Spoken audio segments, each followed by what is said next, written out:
Hi, I'm Gareth Green, and in this video we're going to be considering the matter of chord 6 followed by chord 1. Answering the question, is this a good chord progression? Because actually in many textbooks on harmony, the advice is given to avoid using chord 6 followed by chord 1. So I thought it might be useful if we just dig into this and consider why it might be a bad idea to use chord 6 followed by chord 1, or whether there might be circumstances in which actually it's not such a bad thing to do. So let's just be crystal clear about what we're talking about. We're in the key of C major, just to keep life nice and simple, no sharps, no flats to worry about. So if I write out a scale of C major, it's going to look like this. If I turn this into the triads for the key that give us the basis of the chords, all I've got to do is to add the third and the fifth note above each of these root notes that comes from the scale of C. So we end up with this.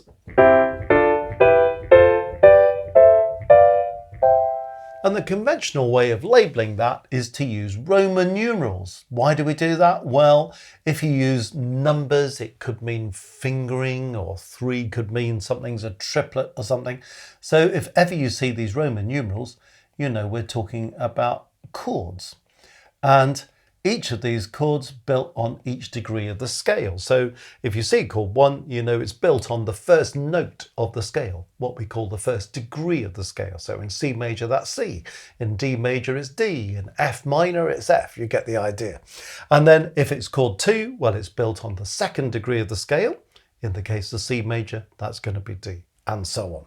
When we come to the top, I'm not going to call the last one number 8, I'm going to call it number 1, because the notes are C, E, G, and that's exactly the same as number 1, C, E, G. It just happens to be in the octave above. Once I've got my chord numbers, well, I can use those triads to turn into chords that have got 3 parts, 4 parts, 5 parts, 8 parts, as long as I'm just using those 3 notes. If I want to take chord 1, C, E, G, that's my chord 1. If I want to have it in 4 parts, well, I could space it out. As long as I'm doubling one of those notes, but only using C, E, or G, or I could do that, or I could do that, or I could do that. As long as I'm using C, E, and G, and I'm in the key of C major, I'm using chord 1. So that's essentially how the system works. Now, depending on your kind of musical upbringing, as it were, you might think, well, I've never heard of all this stuff, but I have heard of this stuff. C, D minor, E minor, F, G, A minor, B diminished, and then obviously back to C again. So, you know, if you're a guitarist or possibly a keyboard player, you might know it that way around. But that's how it might be presented on a lead sheet, for example. But it's just a conversion of the Roman numeral system, so you can see how that relates. Okay, so let's now look at this first example that I've written here, because here's an example of a chord progression that goes from chord 6 to 1, this thing that apparently we're supposed to avoid. So let's have a listen. Does it sound bad? Does it sound good? Well, my answer to this is whether it sounds good or bad rather depends on your own musical taste and whether you like the sound of that or you don't. And it certainly depends on the context of the piece of music. You know, just taking 2 chords like this in isolation, well, what's going on before these 2 chords? What's going on after these 2 chords? It might work really well, mightn't it? Or you might think, actually, maybe not. So context is everything. What's the textbook objection to this kind of thing? Well, here's one of the objections. If you go 6 followed by 1, it quite often invites you to write consecutives. What do I mean by consecutives? You might know these as parallels, but we're told in conventional tonal harmony to avoid writing consecutive fifths, consecutive octaves, parallel fifths, parallel octaves. What does that mean? If I've got an octave between any two parts, might be the soprano and the bass, or the alto and the tenor, or the soprano and the tenor, any pair of parts, if there's an octave followed by an octave in the same pair of parts, that's considered to be consecutive. So we're supposed to avoid it. It weakens the independence of the four-part writing. Same with fifths. If you have a perfect fifth followed by a perfect fifth, then that's something that we're advised to avoid. And when I say perfect fifth, if you're not quite sure what that is, we've got resources elsewhere that explain the topic of intervals if you want to refer to that. So let's just see, well, what's the problem then about this first example? Well, can you see that the bass is going from A to C, and the soprano is going from E to G? Now you've got those two parts moving in the same direction by the same interval. The bass is going up a third from A to C, A, B, C, 1, 2, 3. The soprano is going up a third from E to G, E, F, G, 1, 2, 3. Now, because A and E are a perfect fifth apart, they may be an octave and a perfect fifth, but that doesn't matter at all. That's a perfect fifth. Then the next two notes, C in the bass and G in the soprano, they're also a perfect fifth apart. So I've got consecutive fifths between the bass and the soprano. And you can kind of hear that, you know, that might be a sound that's all right in certain places, but might not sound so good in many places. So I've effectively got between the bass and the soprano this thing we call consecutive fifths, or parallel fifths if you like. A perfect fifth followed by a perfect fifth in the same pair of voices. Furthermore, I've also got consecutive fifths between the tenor and the bass, because you can see that the tenor and the bass, we've got A and E, so that's a fifth apart, followed by C and G, that's a fifth apart. As if that isn't enough, the tenor part is going E, G, and the soprano part is going E, G, and that's going to give us consecutive octaves. So can you see what a pile-up we've got of consecutive fifths and consecutive octaves? So one of the difficulties about using chord 6 followed by chord 1 is that you're very likely to end up with these consecutives. So in conventional tonal harmony, it's considered to be a pretty weak move if we've got consecutives. The parts are not really acting independently of each other. Everything's kind of moving up or moving down together.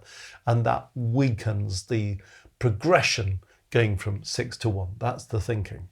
Well, the question then is it possible to go 6 to 1 without having this problem of consecutives? Well, have a look at this version that I've put together here. It's still exactly the same thing. It's called 6 followed by chord 1, but I've just reorganized the notes somewhat, haven't I? So what does this one sound like? Here's 6 followed by 1. Okay, well, have we got a problem with any consecutives there? Well, one good thing is that the bass is leaping a long way and nobody else is leaping a long way. That's going... It's just repeating the same note, that's repeating the same note, that's going by step. So we're not going to have any consecutives with that bass line. Have we got a problem about the repeated E there and the repeated C there? Well, no, because that's a 6 apart, and that's okay. You know, what about these middle parts? Well, no, that one's moving, this one's repeating. So it is perfectly possible to write chord 6 followed by chord 1 without writing any consecutives. So when some textbooks say to us, avoid 6 followed by 1 because you'll always end up with consecutives, I'm questioning the validity of that statement, because it is possible to write a progression like this. Now, that's okay if you're in charge of all the circumstances. If you are being given a melody that you've got to harmonize, and it goes from E to G like this, and you think, I'll go 6 to 1, you're going to end up in this kind of trouble. If in fact the melody repeats the C, for example, well, you're in with a shout of writing 6 to 1 without having those consecutives. And how can I get away with having C, C with two different chords? Well, C is in chord 1 there, isn't it? But C is also in chord 6. You might also notice that C is also in chord 4. So it's perfectly possible that you've got a note that's common to the two chords, which you have when you're going 6 to 1. And if you have a common note like that, it's always a really good idea to use it in one of the parts. Now, added to that, in this case, we've got more than one common note, because have a look at this repeated E in the tenor part, because we've got an E in chord 1, but we've also got an E in chord 6. So you see we've got C and E in chord 1, we've got C and E in chord 6. So my advice would be, if you really want to write a progression that goes 6 followed by 1, make sure that those common notes that we just talked about repeat in the same part, because that will really stabilize things and help you to avoid the consecutives. By the time you've then taken care of the missing notes for the other two parts, you should be free of those consecutives or parallels. So it's possible to do it. Okay, one weakness about this is the fact that the bass has to leap such a long way. It's going A, C. It's a bit of a nosedive that bass is taking, isn't it? So it makes that slight disconnection between the chord 6 and the chord 1. So it may be that that's not entirely a good move. Is it possible to avoid that? Well, one way of doing it would be what I've done here, which is instead of jumping down a 6 to that C, I'm actually using C an octave higher and just going up a third.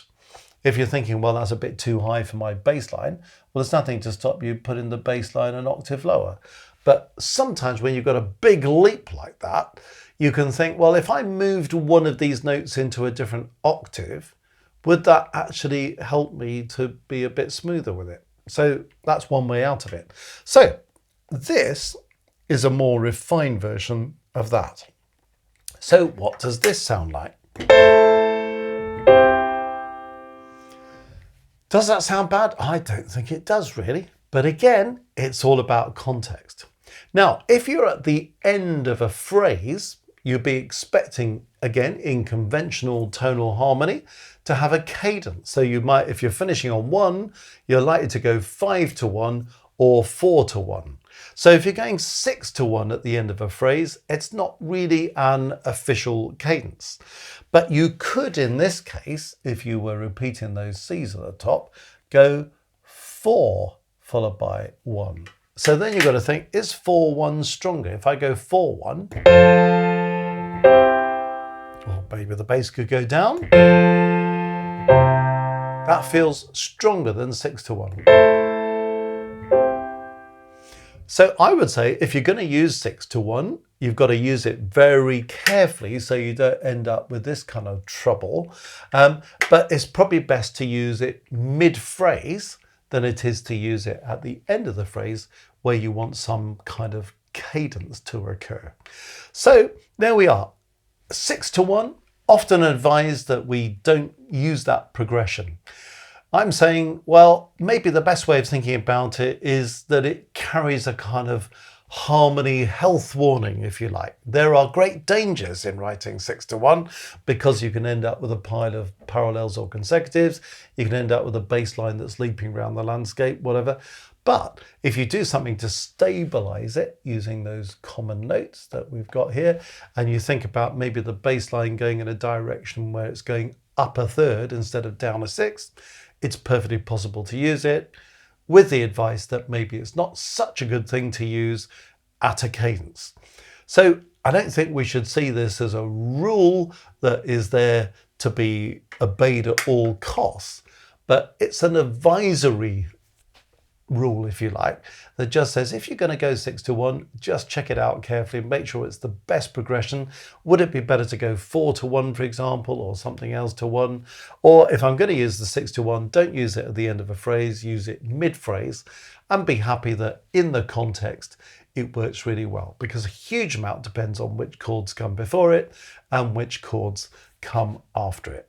So I hope that's a helpful discussion about this advice to avoid 6 followed by 1.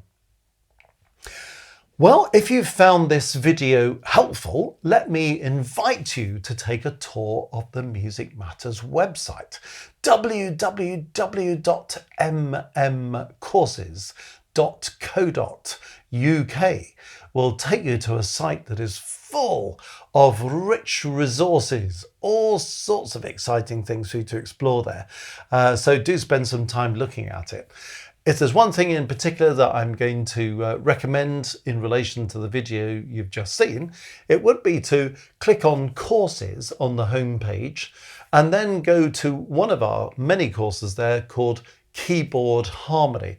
Especially if you are a keyboard player, there's a huge amount of practical advice contained within that very large course that really goes through what are the good chord progressions to use, what should we avoid doing, how should we write with thinking about all these rules of harmony that help us to write and compose good harmony and so on, and to do all this under your fingers so you've got a kind of keyboard fluency about what you're doing. So if that's an approach that would suit you well, there's a course. But there are lots of other courses out there and different things for different people. So have a look round and see what takes your fancy. www.mmcourses.co.uk.